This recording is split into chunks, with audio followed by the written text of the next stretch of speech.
কি ভাবছো দিয়া? আমাদের সেই নেপাল ট্রিপটার ব্যাপারে স্বপ্নের মতো ছিল, তাই না? সত্যি সেই নেপাল ট্রিপটা কত কিছু না হয়েছে আমাদের সাথে বলো। বাবার দর্শন করলাম আমরা, দুম্বা লেক যেতে গিয়ে যে আমরা চরম অফরোডিং সেটা আমরা তুমি ভুলে করলাম। যাচ্ছ, আমাদের বাইকও তো খারাপ হয়ে গেল বাইক কলকাতা থেকে খারাপ হয়ে গেছে। মুজাফফরপুর যাওয়ার পথে। হ্যাঁ, আমরা মুজাফফরপুর যেতে পারলাম না, পাটনাতে থাকলাম। তারপরে আমাদের ব্যাগও হয়ে গেল গুম।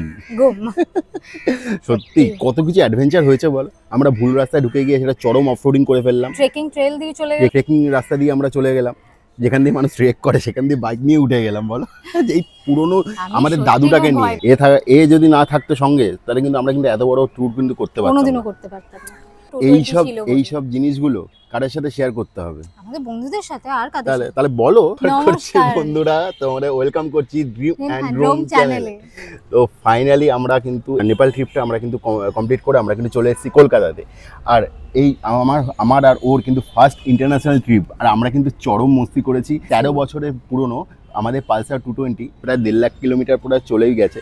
তো সেই হিসাবে আমরা করে আবার চলে এসেছি, মানে জাস্ট অসাম বলতে পারো, ফিলিংসটা অসাম ছিল। আর রাস্তাঘাট এখান থেকে যাওয়া মুজাফফরপুর তো আমরা যেতে পারিনি, পাটনা পর্যন্ত যে গেছি, যে অসাধারণ রাস্তা ছিল, রাস্তা মানে মাখন ছিল। কারণ ওখানে সব হাইওয়ে করে দিয়েছে, সব লেনগুলো সব কানেক্টেড করে দিয়েছে, যেহেতু তোমাদের ভেতর নিচের শহরে ঢুকতেই হবে না, তোমরা সব মানে গরম। হ্যাঁ, মেন ব্যাপার গরমে একটু কষ্ট হয়েছিল। গরম যারা সকালবেলা আমরা প্রচুর ঠান্ডা পেয়ে গেছিলাম। আমরা হচ্ছে শক্তিগড় বর্ধমানের যে রাস্তাটা, সেই রাস্তাটা খুব ঠান্ডা পেয়ে গেছি। কিন্তু কুয়াশা ছিল। আমাদের এই ভিডিওটা ফার্স্ট ভিডিও তোমাদের আসতে চলেছে আজকে। আর কয়েকদিন পর পর আস্তে আস্তে এই ভিডিওটা আমরা কাজের চাপ থাকে এবং এডিটিং করা সব কিছু করতে করতে একটু সময় লাগবে, কিন্তু একের পর এক ভিডিওগুলো তোমরা আসতে থাকবে এবং তোমরা প্রত্যেক সপ্তাহে আসতে থাকবে এবং প্রত্যেকটা ভিডিও দেখলে বুঝতে পারবে যে আমরা কিরকম করে আমরা বিদেশ ভ্রমণ করেছি এবং সেখান থেকে বিদেশটাকে জয় করে আবার দেশে ফিরে এসেছি। সেটা কিন্তু পুরোটাই দেখতে পাবে এই পুরো সিরিজটাতে। ফার্স্ট টাইম ব্লগ তোমরা একটু সাপোর্ট করলে আমার খুব ভালো লাগবে। আর যদি এই পুরো সিরিজটা বা এই ভিডিওগুলো যদি আমার ভালো লেগে থাকে, সেগুলো কিন্তু তুমি বন্ধুদের সাথে শেয়ার করতে একদম ভুলবে না, আর সাবস্ক্রাইব করতে ভুলবে না। আমাদের ইন্ট্রোটা বিকিকে দিয়ে শুরু করব। চলো।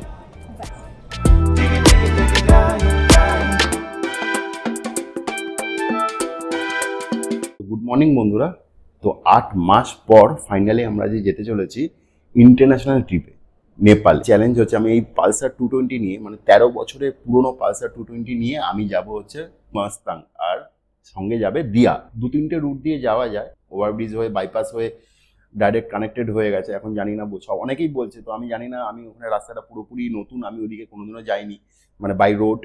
তো আমি ফার্স্ট টাইম যাব, তো আমি ওখানে কিছু জানি না। আমি পুরোটাই ভরসা করব গুগল ম্যাপ দিয়ে, এবং যেগুলো এক্সপিরিয়েন্স হবে তোমাদের সাথে শেয়ার করব। পুরো ট্রিপটা যদি দেখতে হয়, মোটামুটি 10-12 দিনের ট্রিপ হবে।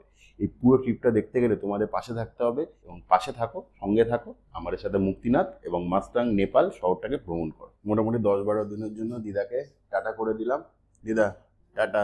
আয় পজিশনা কোথায়? Tata tata tata tata.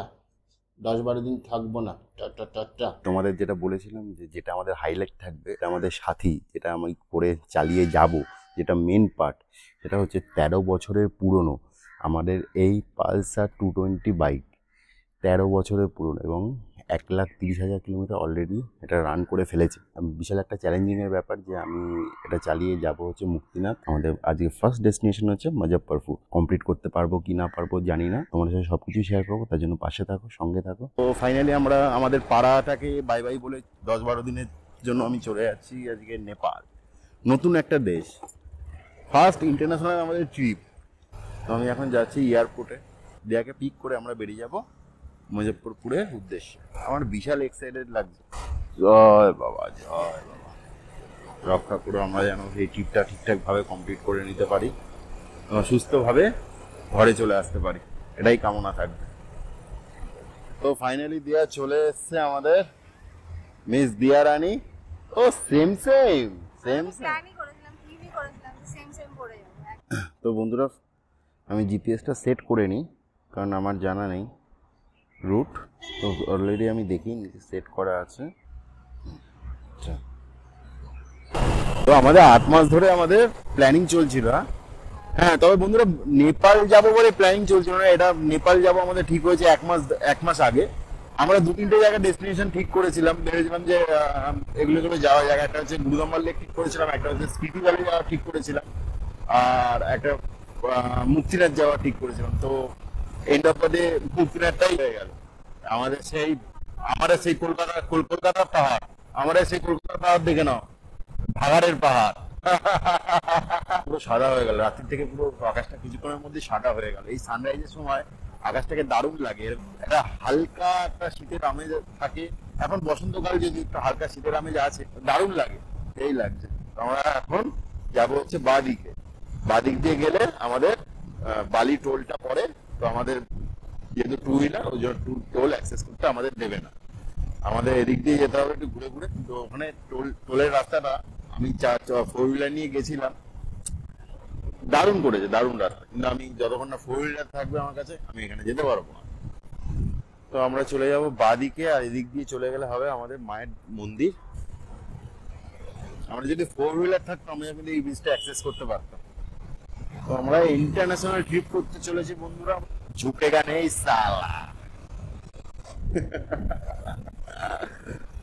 Finally আমরা এখন চলে এসেছি দিল্লি রোডে, এখানে সামনেই হচ্ছে ডানকুনি টোল প্লাজা, আমাদের ফার্স্ট টোল প্লাজা। এই গরমকালে সকালে সেই সূর্য ওঠাটা সেই লাগে, এই সূর্যটা মনে হচ্ছে লাল কমলা লেবুর মতন, একদম পুরো টকটকে কমলা লেবুর মতন, কি সুন্দর লাগছে। দেখো এখানটা কুয়াশা ভর্তি, এখানে ক্ষেত, সেই লাগছে, সেই লাগছে। তো ফাইনালি আমরা এখন চলে এসেছি শক্তিগড়ে। তো এখানে দেখি চা বা কিছু টুকটাক কিছু খাবার পাই নাকি, খিদে পেয়ে গেছে। আমরা আজকে এখন টি ব্রেক নিয়েছি, টি ব্রেক নিয়ে ভাবছি একটু জল খাবারটা সেরেই নিই। তো দেখি কিছু যদি পাই, প্রায় 7:30 বেজে গেছে, তো আমরা অনেকক্ষণ আগে খেয়েছি, কিছু খাইনি, খেয়ে নিই, তারপর আবার যেতে টুকটাক তো চলবে।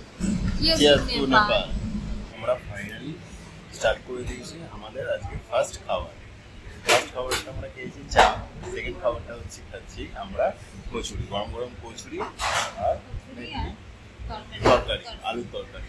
তো চলো টাটা, খাওয়ার পরে আবার দেখা হচ্ছে রাস্তায়। সত্যিকারে ব্রেকফাস্ট কমপ্লিট করে আমরা এখন রওনা দিলাম দুর্গাপুরের উদ্দেশ্যে।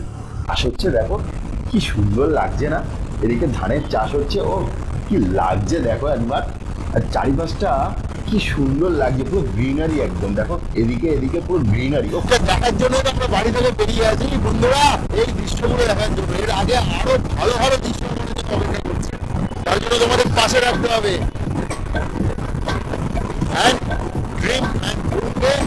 সাবস্ক্রাইব করতে হবে বন্ধুরা।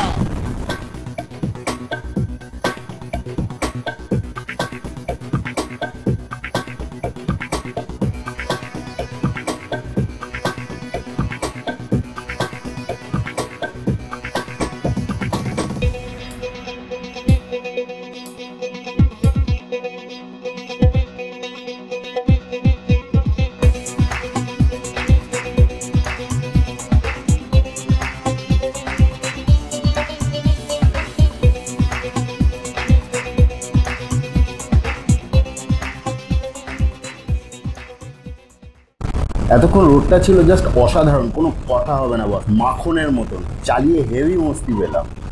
আমরা দুর্গাপুরে এন্টার করে গেছি, এখান থেকে আসানসোল হচ্ছে 41 কিলোমিটার, আর ধানবাদ হচ্ছে 103 কিলোমিটার। এখানকার রাস্তাগুলো না জাস্ট অসাম, জাস্ট কোনো কথা হবে না বস। আর সামনেই ডান দিকে হচ্ছে দুর্গাপুর এয়ারপোর্ট, আমরা সোজা চলে যাবো এখন ধানবাদের দিকে। দেখো এই আমার বাদিকের লুকিং গ্লাসটা না ঢিলা হয়ে গেছে, সামনে কোথাও গ্যারাজ পেলে আমাকে দেখিয়ে নিতে হবে। আপনি কোথায় গ্যারেজ পাবো এখন জানিও না, যে যাই হোক এখন চলো ধানবাদের দিকে একবার ডাইরেক্ট গিয়ে তোমাদের সাথে ধানবাদে গিয়ে দেখা হবে। কিন্তু ফাইনালি দেখতে পেয়ে গেছে আরুণ আইসক্রিম, আর যেখানে আরুণ আইসক্রিম সেখানে দিয়া বাজেট ফ্রেন্ডলি নোম্যাটে একটা রিল ছাড়া আছে এই আরুণ আইসক্রিম নিয়ে। তো আরুণ আইসক্রিম দেখতেই দাঁড়িয়ে পড়লাম আমরা এখানে। আমরা এখন ঝাড়খণ্ডে আছি, ধানবাদে আছি। তো দিয়া রানী একটু জল নিয়ে আসো, একটা আরুণ আইসক্রিম নিয়ে আসো, তাহলে আসতে যাবা। এখনো 300 কিলোমিটার যেতে হবে, 300-350 কিলোমিটার যেতে হবে। আমরা ট্যাঙ্ক ব্যাঙ্ক আটকে নিলাম। আরে ভাইয়া, হ্যাঁ বাই। হ্যাঁ এখানে রাস্তাটা একটু খারাপ, কারণ এখানে রাস্তায় কাজ চলছে, ব্রিজের কাজ চলছে। এই হাইওয়েটা হয়ে গেলে তখন আরো সুবিধা হবে। রাস্তা কিন্তু খুব ভালো, আর প্রচন্ড গরম, কিন্তু এত হাওয়া দিচ্ছে মনে হচ্ছে গান্ধীবাদী হয়ে যাবে। দিল্লি হচ্ছে এখান থেকে সোজা, কোডারমা হচ্ছে ডান দিকে।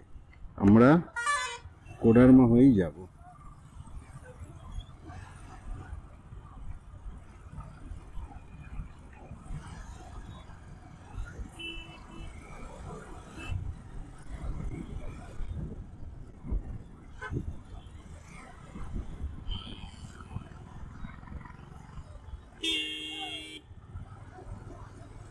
এখানে কোনো সিগন্যাল হয় না এখানে।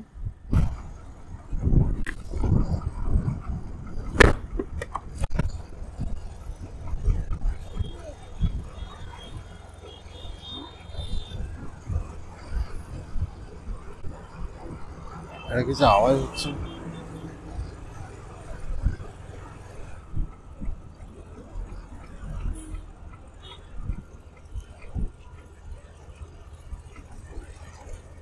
দেখি এটা কিছু আওয়াজ হচ্ছে। বলছি যে বুস খারাপ হয়ে গেছে, এটা গাড়িটা শুধু এরকম করে একটু নড়বে, এমনি কোনো প্রবলেম হবে না। সামনে যদি দেখিয়ে নিতে যদি না হয় তাহলে এখানে হবে, এই সামনে বলছি যদি না হয়, বুস না হয় তাহলে মানে প্রবলেম হবে না, গাড়িটা একটুখানি এরকম করে দুলবে একটুখানি।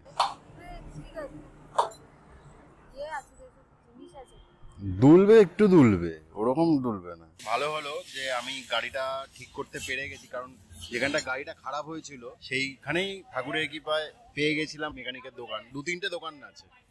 তো ওখানে সাসপেনশনটা চেঞ্জ করাবে, প্লাস এই যে চেসিসটা আছে, চেসিসটা ক্র্যাক হয়ে গেছিলো, ওটাকে ঝালাই করাতে নিয়ে গেছে। একবার ঝালাই করিয়ে এগুলো চেঞ্জ করিয়ে তারপরে গাড়িটাকে নিয়ে যাবো। তো এখানে ম্যাডাম বসে আছে, ম্যাডাম খুবই বিধ্বস্ত অবস্থায় বসে আছে, কারণ এত গরমে আর শরীর দিচ্ছে না, আমারও শরীর দিচ্ছে না, এটা বলে তো লাভ নেই, প্রচন্ড গরম। এখন বাজে হচ্ছে 3:50। এখন আমার মুজফ্ফরপুরের ডেস্টিনেশন দেখাচ্ছে প্রায় 250 কিলোমিটার ওপরে। তো মনে হয় না আমি পুরো 250 কিলোমিটার এখন কমপ্লিট করতে পারবো। লেটস সি যে কতটা কমপ্লিট করতে পারি। তো আমার মনে হয় মুজফ্ফরপুরের আগে একটা ভালো জায়গা আছে, সেটা হচ্ছে পাটনাতে হয়তো থেকে যেতে পারি। আমার একটা বুসের প্রবলেম হয়েছিল, একটা বুস খারাপ হয়ে গেছিল, তার জন্য না পেছনের চাকাটা নড়ছিল। তো যাই হোক, সেটা ঠিক করে দিলাম। ওপরে কিরকম কি রাস্তা হবে হয়, প্লাস এত 13 বছরের পুরোনো গাড়িটা নিয়ে আমি যাচ্ছি, তো তার থেকে ঠিক করে নেওয়াটা খুব বেটার। যাই হোক, এখন চলো শুরু করা যাক আমাদের আজকে রাইড। কি বাদিকে কি লেখা আছে? বাদিকেই যাবো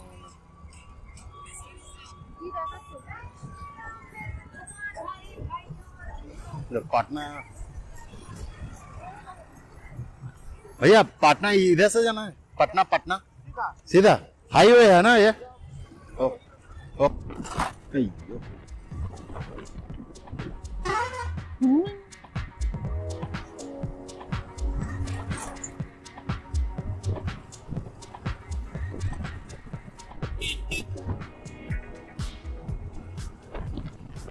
তোমাদের সাথে কিছু রাস্তার ভিডিও শেয়ার করি, চলো।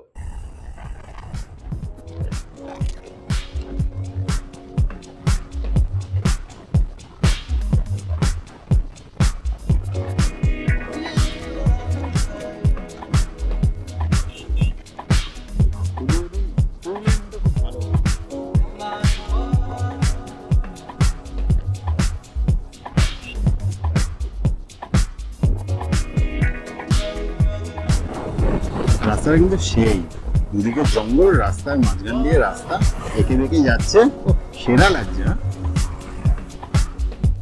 উঁচু উঁচু উঁচু হালকা হালকা পাহাড়, মাঝখান দুদিকে জঙ্গল আর মাঝখান দিয়ে রাস্তা, আঁকা বাঁকা রাস্তা, একবার উপরে উঠছে মনে হচ্ছে, একবার নিচে না, সেরা লাগছে বলো। খুব সুন্দর। ট্রাকটা পুরো উল্টে গেছে। কত বড় বড় লরি যায় এই ছোট্ট রাস্তা দিয়ে। ওই জন্য আমি এই 2 লেনের রাস্তা রাত্রেবেলা একদম, 1 লেনের রাস্তা রাতে তো একদমই আমি চালাতে পছন্দ করি না। কি সুন্দর লাগছে দেখো।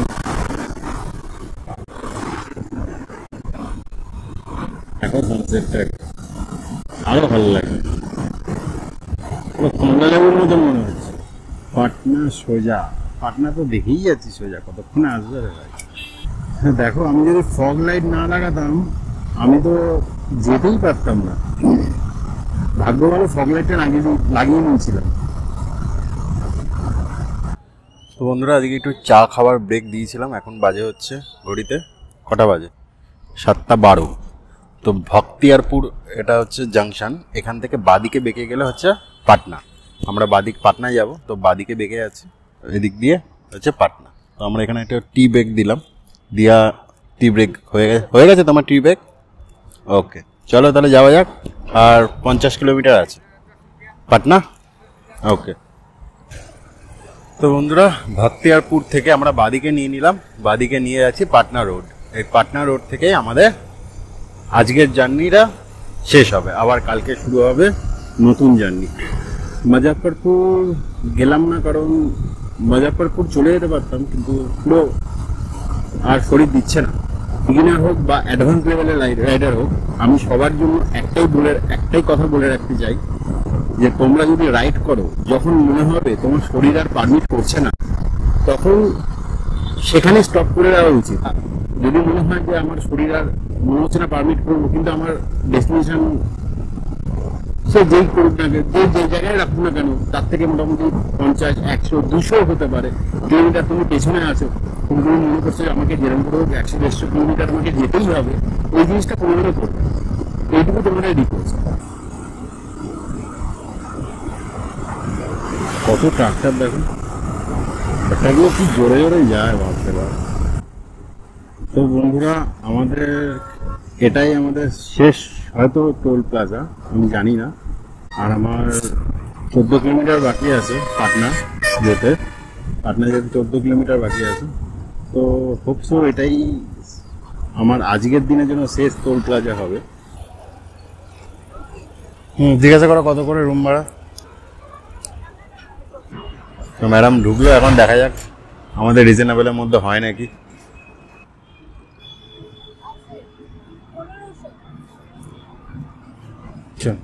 এসি তো প্রচুর টায়ার্ড হয়ে গেছে বলে তাই আমরা পাটনাতেই থেকে গেলাম। তো পাটনাতে ঢোকার সময় তো দেখলাম দিয়া বললো যে এই রুমটা 1500 টাকা। তো আমি বললাম মোটামুটি 1200 টাকা নিতে।